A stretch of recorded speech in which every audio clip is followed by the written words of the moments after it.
Administration management of VPCI है ना, ये लोग स्टाफ का नेग्लेक्ट कर रही है, नेग्लिजेंस कर रही है। इन लोग को कोई मतलब नहीं है स्टाफ से, इनको स्टाफ मरे जिए इनको कोई फ़र्क नहीं पड़ता कि जाओ यहाँ से, तुमसे कोई बात नहीं करनी है। मैं कैटेगरी की हूँ, इसलिए बार बार मेरे साथ ऐसा अभद्र व्यवहार होता है। मेरे पेपर ऐसे उठा के ऐसे फेंक दिए जाते हैं। ऐसी कैटेगरी से बिलोंग करती हूँ। हमारे 100% डिपार्टमेंटल प्रमोशन रूल है। जब हम डायरेक्ट आते हैं तब हमारा मतलब डायरेक्ट है, और उसके बाद हमारा 100% promotion.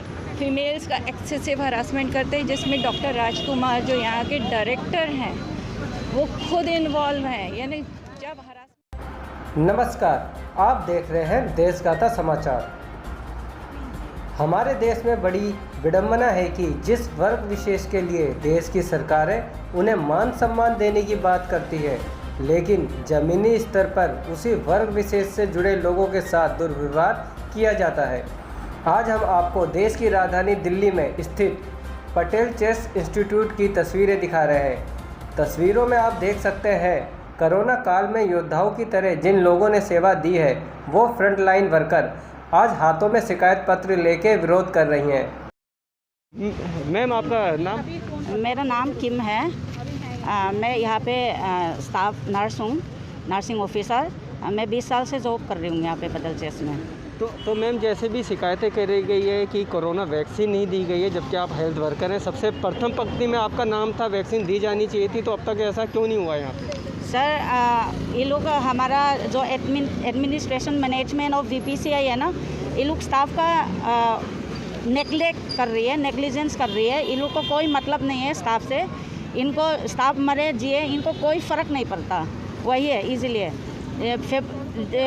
All over India, Delhi खास करके दिल्ली में जनवरी में सबका हेल्थ केयर वर्कर और फ्रंटलाइन वर्कर का स्टार्ट हो गया था वैक्सीन।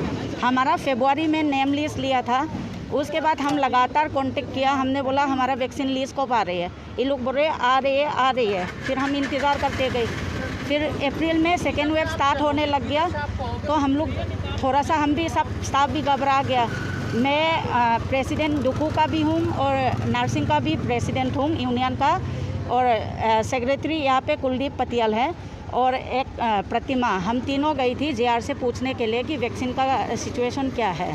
तो उसने बोला हमने मिनिस्ट्री को भेज दिया, मिनिस्ट्री ने जवाब नहीं दिया, तो मैं कुछ नहीं कर सकती। मेरा नाम पार्वती है, मैं स्लीप लैब में हूँ, लैब अटेंडेंट। और मेरे साथ तो यहाँ कुछ ज़्यादा ही हरासमेंट हो रखा है।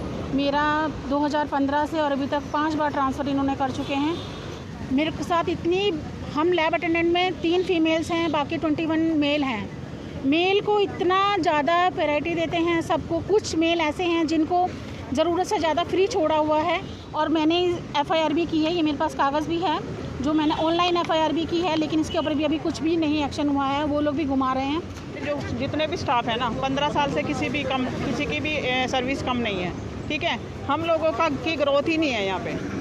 हमने बोला है कि हम लोगों को सबको डिपार्टमेंटल प्रमोशन दे दो, और नीचे से जो SIU नॉर्म जो हमारे होते हैं, हॉस्पिटल के जो नॉर्म्स होते हैं बेड के हिसाब से, उसके हिसाब से आप दे दो। लेकिन ये देने के लिए तैयार नहीं है, सुनना ही नहीं चाहते ये लोग। और हमारे डायरेक्टर तो सामने ही नहीं आना चाहते। वो तो जो रिटायर पर्सन बैठा के रखा है एज ए कंसल्टेंट, उन्हीं को आगे करते हैं। उनका तो कुछ होना नहीं है, वो तो हमें घुमाते हैं। और मैं ऐसी कैटेगरी से बिलोंग करती हूँ। हमारे 100% डिपार्टमेंटल प्रमोशन रूल है। जब हम डायरेक्ट आते हैं तब हमारा मतलब डायरेक्ट है, और उसके बाद हमारा 100% प्रमोशनल है। बदल दिए जाते हैं और जातिगत भेदभाव भी यहाँ पे देखने को मिल रहा है, क्या कहेंगे आप इस पर? मैं कुलदीप पटियाल, यहाँ पटेल चेस इंस्टीट्यूट की डुक्कू VPCI यूनिट की जनरल सेक्रेटरी हूँ, और मैं यहाँ लगभग 20 साल से यहाँ पे पदस्थ हूँ, परमानेंट पोस्ट पर। यहाँ पर जो भी मेरे साथियों ने कहा, ये बिल्कुल 100% सही है। फीमेल्स का इतना हरासमेंट होता है। सबसे पहली बात तो यहाँ वैक्सीनेशन हम लोगों को लगाया ही नहीं गया। जो बाकी जगह जो मिनिस्ट्री ने अक्टूबर 2020 में डाटा मांगा था, इन्होंने फरवरी एंड में डाटा दिया, और जनवरी में जब लग चुका था पहला डोज, यहाँ पे हम लोग अप्रैल 8 को भी धक्के खा रहे थे। तो अभी तक भी कोई इनका रिएक्शन नहीं है उसके लिए। सेकेंडली, यहाँ पे जो फर्स्ट वेव ऑफ कोविड और सेकेंड वेव ऑफ कोविड में, पहले वेव में 2 लोग और अभी 2 लोगों की डेथ हो चुकी, जो खुद ही धक्के खाते खाते यहाँ ना बेड दिया, ना ऑक्सीजन दिया, कुछ भी नहीं दिया, बल्कि यहाँ बेड्स हैं हर अस्पताल ने अपने पेशेंट, अपने स्टाफ को रखने के लिए क्यूबिकल दिया था, लेकिन यहाँ पे नहीं दिया।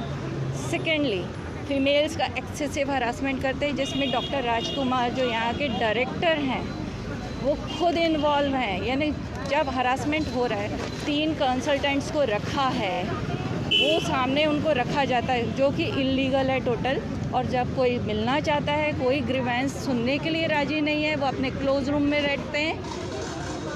थर्डली, हम लोग मेडिकल के हैं, पैरामेडिकल्स का जो एक मेडिकल रिक्रूटमेंट रूल होता है, रिक्रूटमेंट रूल यहाँ पे DU में 2018 से दिया गया है।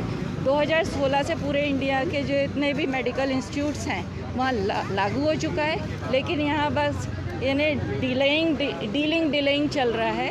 DU में भेजा, जिसके डॉक्टर राजकुमार खुद चेयरमैन थे उस कमेटी के, आज तक वो लागू नहीं हुआ। और अब ये कहा जा रहा है कि वो यहाँ के परव्यू में नहीं आता। तो DU में भी टीचर्स को मिल चुका है, यहाँ पे इवन टीचर जो डॉक्टर्स हैं, फैकल्टी है, मेडिकल फैकल्टी है, उसका सप्लीमेंटल RR बनकर DU में पास हुआ है। तो फिर नॉन टीचिंग का क्यों नहीं मेडिकल RR लागू हो सकता है? एक इंस्टीट्यूट में 2 रूल चलाते, DU में 2 रूल चलाते। आज तक हम लोगों का मेडिकल RR नहीं मिला है, हम उससे वंचित हैं और हम लोगों को दर की ठोकरें खानी पड़ रही हैं। तो आप कहते हो नॉन कोविड इंस्टीट्यूट है, ये हॉस्पिटल भी नहीं इंस्टीट्यूट है, तो फिर कोविड पेशेंट क्यों रखते हो? और खुद बसते हो, स्टाफ, डॉक्टर, स्टूडेंट सबको आप धोख के रख रहे हो। जब वो पॉजिटिव हो जाते हैं तो उनकी हेल्प नहीं करते हो, जब उनकी डेथ हो जाती है तो आप उनको कॉन्डोलेंस मैसेज भी सेम डे नहीं करते हो, ना उनको कोई सम्मान देते हैं कि उनकी डेथ हो गई एज अ कोरोना वॉरियर। तो ये धांधलियाँ बहुत हैं। मैं खुद भी हरासमेंट मेरा रहा है 14.5 साल, और उसमें डॉक्टर राजकुमार सबसे ज़्यादा इन्वॉल्व हैं। मैं उसको बताऊंगी क्योंकि ये इनकी आदत हो गई फीमेल्स को पूरी तरह से रगड़ना। तो ये यहाँ चल रहा है। हम लोग चाहते हैं, हमारी ये डिमांड है, इनके अगेंस्ट स्ट्रिक्ट से स्ट्रिक्ट एक्शन होना चाहिए और हमारी जो रिक्रूटमेंट रूल्स हैं वो तुरंत लागू होना चाहिए, जिससे हम लोग वंचित हैं। 2016 आज 2021 चल रहा है, तब भी ज़मीनी स्तर पे कोई काम नहीं हुआ। अभी भी हम 0 पर ही हैं कि हम रिक्रूटमेंट रूल के लिए कहाँ जाएँ। जैसा कि पटेल चेस्ट इंस्टीट्यूट में कार्यरत इन नर्सिंग स्टाफ ने बताया कि इन्हें अब तक कोरोना वैक्सीन नहीं लगाई गई है। ऐसे में केंद्र सरकार द्वारा फ्रंट लाइन मेडिकल स्टाफ को सबसे पहले सुरक्षित रखने की बात यहाँ झूठी साबित हो रही है। दूसरी ओर हमारे देश में नारी सम्मान, नारी सशक्तिकरण और बेटी बचाओ बेटी पढ़ाओ जैसे नारे फिलहाल गलत साबित हो रहे हैं, क्योंकि देश की राजधानी दिल्ली में केंद्र के अधीन चलने वाले पटेल चेस्ट इंस्टीट्यूट में महिला उत्पीड़न, जातिगत भेदभाव व असुरक्षा का ये मामला अब सामने आया है। इस मामले में बीजेपी सांसद मनोज तिवारी से हुई हमारी बातचीत में उन्होंने क्या कुछ कहा, आइए ये भी आपको दिखाते हैं।